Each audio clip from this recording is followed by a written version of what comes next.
جائے گا جی full bench کے سامنے۔ جسٹس اعجاز الحسن صاحب، جسٹس عائشہ ملک صاحبہ نے ریفر کر دیا، وہ انہوں نے کہا کہ جی ہم آج ہی آرڈر لکھ دیں گے اور آج ہی آپ چیف جسٹس صاحب سے رجوع کر لیں، ارلی ہیئرنگ کی درخواست دینی ہے تو دے دیں، تو معاملہ آپ کا چیف جسٹس صاحب کی طرف ہم بھیج رہے ہیں۔ تو لہٰذا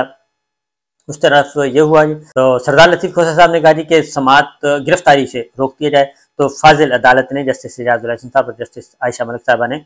یہ کہا کہ ایسا آرڈر ہم بغیر نوٹس کے نہیں کر سکتے، لہٰذا بلوچستان حکومت کو نوٹس جاری کر دیا ہے، ایڈوکیٹ جنرل بلوچستان کو، اور سماعت ملتوی کر دی گئی ہے۔ اب یہ مقدمہ لگے گا جی فل بینچ کے سامنے، کم از کم 3 ممبرس کے سامنے لگے گا، وہ جب بھی دستیاب ہوں گے۔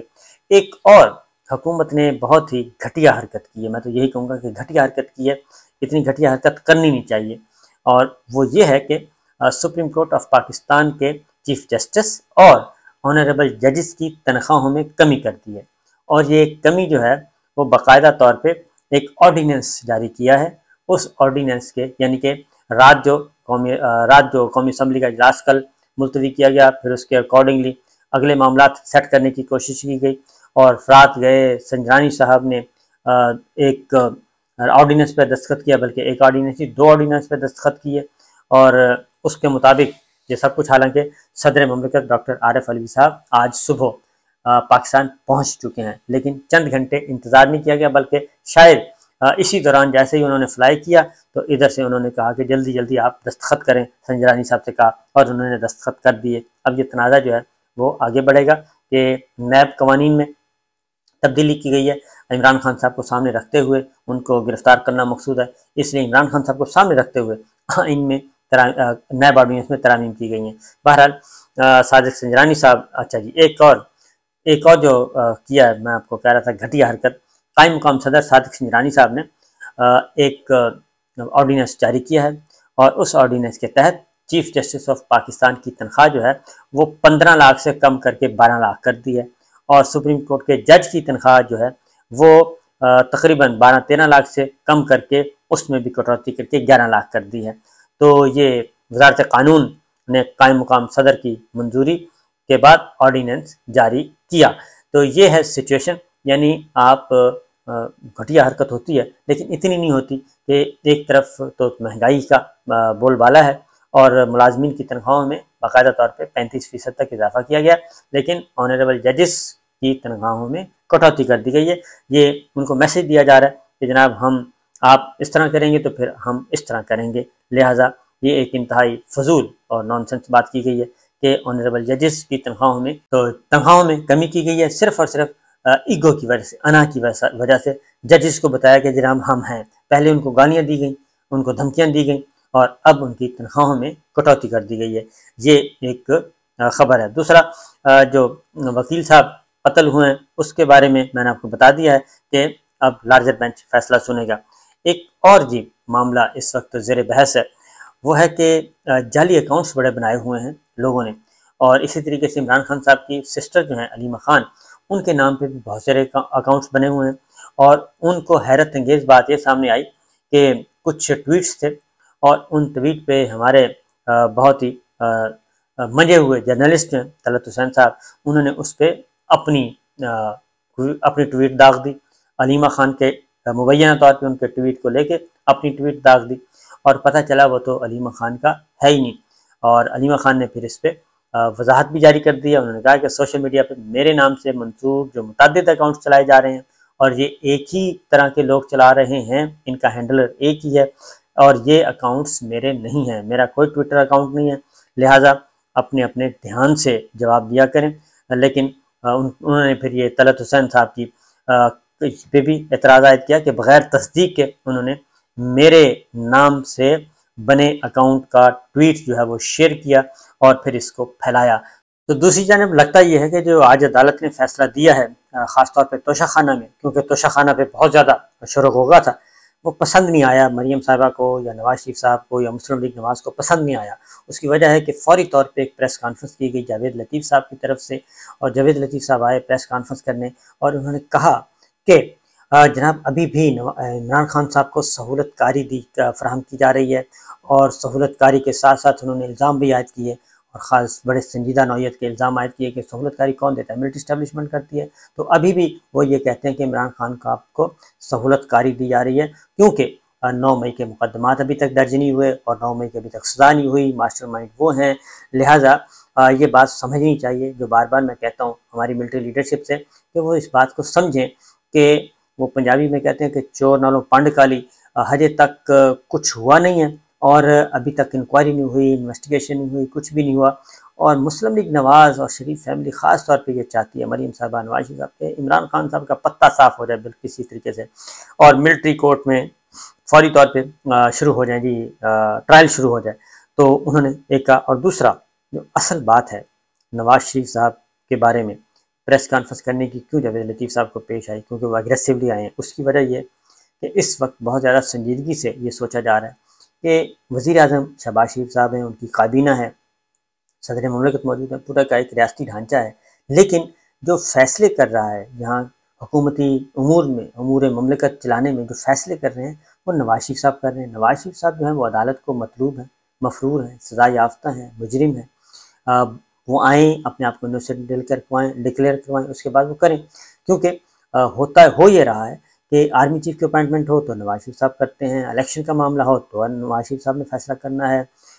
مذاکرات کرنے ہیں نہیں کرنے وہ بھی نواز شریف صاحب نے فیصلہ کرنا ہے۔ جب یہ سارا کچھ ہی یعنی کہ امور مملکت ایک غیر آئینی اور غیر قانونی طور پہ نواز شریف صاحب چلا رہے ہیں یا مریم صاحبہ چلا رہی ہیں، تو اس کے بعد پھر آئین کدھر گیا، جو پہلے ہی بہت زیادہ تار ہو چکا ہے، مسخ ہو چکا ہے، اس کو مزید مسخ کیا جا رہا ہے۔ تو جاوید لطیف صاحب آئے تو تھے اس معاملے کو بتانے کے لیے کہ ہاں جناب نواز شریف صاحب جو ہیں وہ فیصلے کر رہے ہیں، تو لیکن وہ اصل میں